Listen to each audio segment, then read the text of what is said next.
1991 ஜெயலலிதா அம்மையார் தமிழ்நாட்டு முதலமைச்சராக வந்ததற்கு பிறகு கர்நாடக அரசோடு புரிந்துணர்வு ஒப்பந்தத்தின் அடிப்படையில் அமைதி கூட்டுப்படை என்கிற ஒரு படையை வீரப்பனாரை பிடிப்பதற்காக நியமிக்கப்படுகிறது. ஜெயலலிதா எந்த அளவுக்கு நெருக்கடி கொடுத்தார்களோ அந்த நெருக்கடிகளை சமாளிக்கும் விதமாக கர்நாடகத்தினுடைய உயர் பதவிகளில் இருந்த உயர் அதிகாரிகளை சுட்டு வீழ்த்தினார் வீரப்பனார். பெற்ற தாயினுடைய வாயில் மகனை சிறுநீர் கழிக்க வைத்தது. அக்காவை தம்பியை விட்டு வன்புணர்வு கொள்ளச் செய்தது. தகப்பனை மகளையே வன்புணர்வு கொள்ளச் செய்தது. பெற்ற தாயை மகனை விட்டே வன்புணர்வு கொள்ளச் செய்த கொடூர காட்சி. அரூரை சுற்றி இருக்கிற வனப்பகுதிக்குள் இருந்த சந்தன மரங்களை வீரப்பனாருடைய படைதான் வெட்டி கடத்துகிறது என்று பொய்யான பிரச்சாரங்களை ஜெயலலிதா ஆட்சி கட்டவிழ்த்து விட்டது. மாச்சாத்தியில் 217 பேரில் 18 பெண்களை தேர்வு செய்து ஏரிக்கரை என்கிற இடத்திற்கு அழைத்துச் செல்கிறார்கள். எதற்கு? வீரப்பனார் வெட்டிய சந்தனக்கட்டைகளை எங்கே பதுக்கி வைத்திருக்கிறீர்கள் என்று அழைத்துச் சென்று அடர்ந்த புதற்குள் கொண்டு போய் 18 பெண்களையும் காம கொடூரர்களாக விளங்கிய தேவாரம் தலைமையிலான காவல் படை 18 பெண்களை கற்புகளை சூறையாடியது மட்டுமல்ல, கதற கதற கற்பழித்த கோர காட்சி. கற்பின் வழியை அறியாத ஜெயலலிதா கற்பை சூறையாட அனுமதி கொடுத்தார்.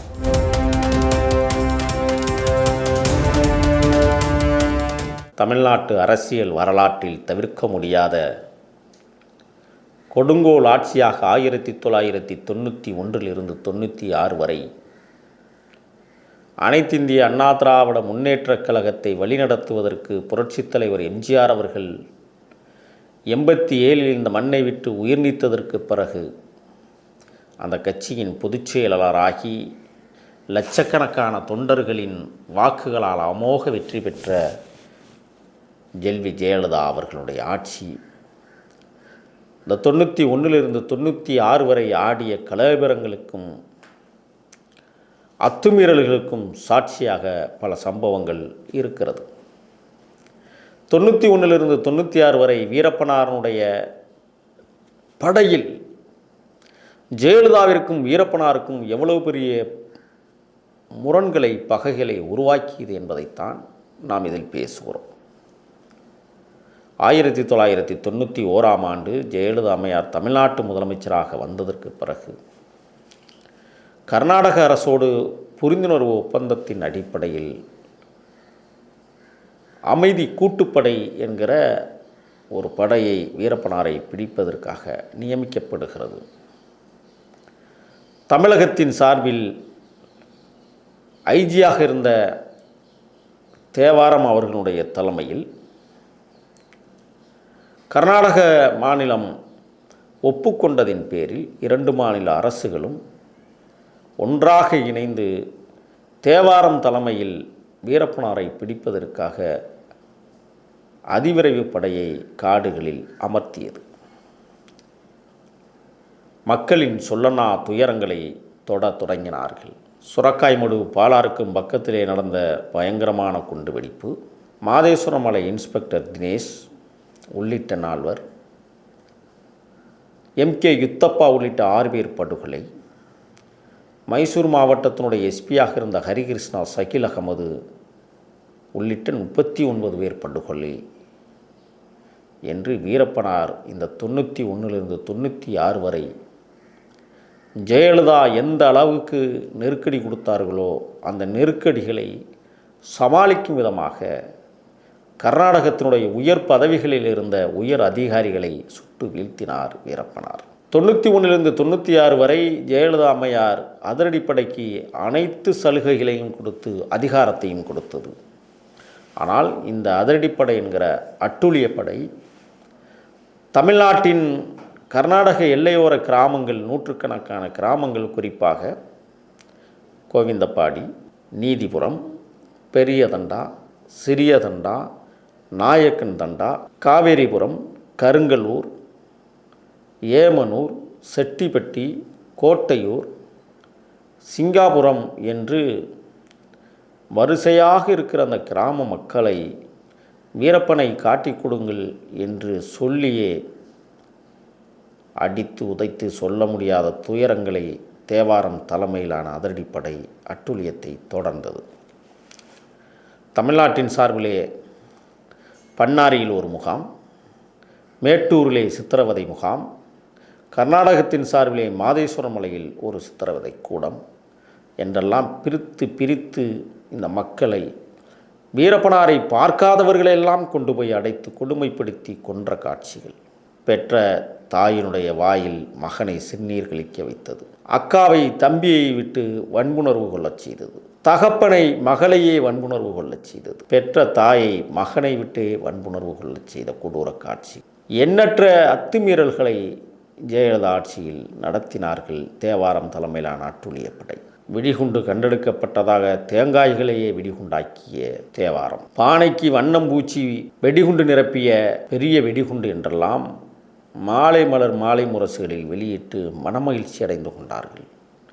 அப்பாவி மக்களை கைது செய்து மேட்டூர் கேம்பிலும் சேலம் கேம்பிலும் கொண்டு போய் அடைத்து சித்திரவதைக்குள்ளாக்கிய காட்சி.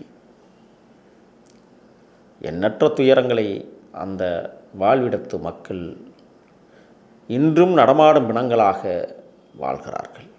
பறவைகளாய் கட்டிவிட்டு இடுப்பிலே 50 கிலோ கல்லை தொங்கவிட்டு கதற விடுவார்கள். நெஞ்சளவு தண்ணீரில் 3 நாள் நிற்க வைத்து அந்த தண்ணீரையே குடிக்க வைத்து மலம் கலந்த தண்ணீரையே குடித்த மக்கள். அது மட்டுமல்ல, 10 நகக்கண்களில் குண்டூசிகளை அடித்து கொடுமைப்படுத்திய கோரச் சம்பவங்கள். தண்ணீருக்குள் நிறுத்தி மின்சாரத்தை பாய்ச்சி உடம்பில் மின்சாரத்தை ஏற்றி திகழடைய வைக்கிற கோரச் சம்பவங்கள். பெண்களுக்கு மார்பகங்களில் கிளிப் மாட்டி மின்சாரம் பாய்ச்சப்பட்டது. ஆண் உறுப்புகளிலும் பெண் உறுப்புகளிலும் கிளிப்புகளை மாட்டி மின்சாரம் பாய்ச்சப்பட்ட கொடூர சம்பவங்கள் என்று நினைத்து பார்க்க முடியாத மனித உரிமை மீறல்களை இந்த தேவாரம் தலைமையிலான அதிரடிப்படை நடத்தியது. அப்படி ஒரு சம்பவம்தான். வீரப்பனாருக்கும் அந்த ஊருக்குமே சம்பந்தமில்லை. சுமார் 92 கிலோமீட்டர் தொலைவில் பல்வேறு கிராமங்களை கடந்துதான் தருமபுரி மாவட்டம் அரூர் வனப்பகுதி அமைந்திருக்கிறது. அரூர் வனப்பகுதிக்கும் வீரப்பனாருக்கும் எவ்வித தொடர்பும் கிடையாது. ஒரு முறை கூட அரூர் வனப்பகுதிக்கு வீரப்பனார் வந்ததே கிடையாது. ஆனால் அரூரை சுற்றி இருக்கிற வனப்பகுதிக்குள் இருந்த சந்தன மரங்களை வீரப்பனாருடைய படைதான் வெட்டி கடத்துகிறது என்று பொய்யான பிரச்சாரங்களை ஜெயலலிதா ஆட்சி கட்டவிழ்த்து விட்டது. அதோடு மட்டுமல்ல, அரூர் வனப்பகுதிக்குள் இருக்கிற பல கிராமங்களில் தேடுதல் வேட்டை நடத்துகிறோம் என்றெல்லாம் அதிரடிப்படை செய்த அட்டூழியங்கள் ஏராளமானவை. ஆனால் எந்த விதமான சம்பந்தமும் இல்லாத ஒரு கிராமம், அப்பாவி கிராமம், மற்ற கிராமங்களுக்கும் இந்த கிராமத்திற்கும் இணைக்க முடியாத நெடுந்தொலைவு வாச்சாத்தி. இந்த பெயரை கேட்டாலே நமக்கு வயிறு கொதிக்கும். அந்த வாச்சாத்தி சம்பவம் 1992ஆம் ஆண்டு ஜூன் மாதம் 20ஆம் தேதி தேவாரம் தலைமையிலான அதிரடிப்படை தயாராகி கொண்டிருந்த காலகட்டம். சித்தேரி மலைத்தொடர் அரூர் வனத்திற்குள் இருக்கிறது. சித்தேரியினுடைய அந்த மலைத்தொடரின் அடிவாரத்தில் அமைந்திருக்கிற வாச்சாத்தி. ஒரு நாள் வனத்துறை அதிகாரி செல்வராஜ் விவசாயம் செய்து கொண்டிருந்த அர்ஜுனன் என்கிற ஒரு வயதான மூத்தவரை போய் சந்தன மரங்களை வெட்டி கடத்துகிறது உங்கள் ஊர்க்காரர்கள் என்று பொய்யான குற்றச்சாட்டை சொல்லுகிற போது அந்த ஊர் தலைவராக இருக்கிற அர்ஜுனன் மறுத்து விடுகிறார். உடனடியாக அந்த முதியவரை அடித்து அந்த ஊரின் மையத்தில் இருக்கிற ஆலமரத்திற்கு கொண்டு வந்து நிறுத்துகிறார். அடிபட்ட காயங்கள் முதியவரை அளவைத்து கொண்டிருந்தது. அப்பாவி மக்கள் எதிர்கேள்வி கேட்டார்கள். செல்வராஜ் தனது அதிகாரத்தை பயன்படுத்தி கொண்டு எதை வேண்டுமானாலும் செய்துவிடலாம் என்று கருதியதால் அளவுக்கு அதிகமாக மக்களை திட்டுகிற போது மக்கள் செல்வராஜை தாக்குகிறார்கள். இங்குதான் பிரச்சனை தொடங்குகிறது. அடிபட்ட செல்வராஜை ஒரு மாட்டு வண்டியில் ஏற்றி அரூருக்கு அனுப்பி வைக்கிறது அந்த கிராமம். தகவல் இருந்த வனத்துறை சும்மா விடவில்லை. வனத்துறை அதிகாரிகளையே அடிக்கிறீர்களா என்று வாச்சாத்தி பக்கம் திரும்பியது அரச பயங்கரவாதம். 155 வனத்துறை ஊழியர்கள், 108 காவல்துறை ஊழியர்கள், 6 வருவாய்த்துறை அதிகாரிகள் என்று சொந்த நாட்டு மக்கள் மீதே ஒரு மிகப்பெரிய போர் யுத்தத்தை தொடங்குவதைப் போல வாச்சாத்தியில் களமிறங்கியது இந்த அரச பயங்கரவாத காட்டுமிராண்டித்தனமான அட்டூழியப்படை. குடிசைகளை தீ வைத்து கொளுத்துகிறது. ஆடு மாடுகளை வெட்டி அந்த எரிகிற தீயில் பொசுக்கினார்கள். கோழிகளை கொத்து கொத்தாக பிடித்து எரிகிற தீயில் எரிந்து தீ வைத்து கொளுத்தினார்கள். வயல்களில் விளைந்திருக்கிற பயிர்களுக்கு தீ வைத்து நாசப்படுத்தியது. தென்னை மரங்கள் தீ வைத்து கொளுத்தப்பட்டு கருகி போன வரலாறு. அரச பயங்கரவாதம் செல்வராசி என்கிற ஒரு அயோக்கியனை அடித்ததற்காக அந்த ஊர் இன்றைக்கு ஒரு புயலைப் போல பூகம்பத்தைப் போல அழிந்து போய் கிடக்கிற கோர காட்சிகள். ஊரில் உள்ள 217 பேரையும் அழைத்தார்கள் அதிகார வர்க்கப்படை. ஆலமரம் அந்த ஊரின் மையப்பகுதியில் வாச்சாத்தியில் எல்லோரையும் நிறுத்தினார்கள். ஒருவர் கேட்டார், குடிசையை எரித்தீர்கள், ஆடு மாடுகளை கொன்றீர்கள், வயல்களில் விளைந்த பயிர்களை தீக்கிரையாக்கினீர்கள், எங்கள் 217 பேரையும் தீக்கிரையாக்குவதற்கு ஆலமரத்திற்கு அடியில் நிறுத்துகிறீர்களா என்று கேள்வி கேட்டார். அதிகார வர்க்க அரசப்படை அவரை பலவந்தமாக தாக்கியது. சற்று முகம் அழகாக இருக்கிற பெண்களை பிரித்தார். அதில் சிறுமிகளும் அடங்குவார்கள். பூ பெய்துவதற்கு முன்னாலேயே இந்த அயோக்கியர்கள் அந்த குழந்தைகளையும் கணக்கில் எடுத்துக்கொண்டார்கள். வாச்சாத்தியில் 217 பேரில் 18 பெண்களை தேர்வு செய்து ஏரிக்கரை என்கிற இடத்திற்கு அழைத்து செல்கிறார்கள். எதற்கு?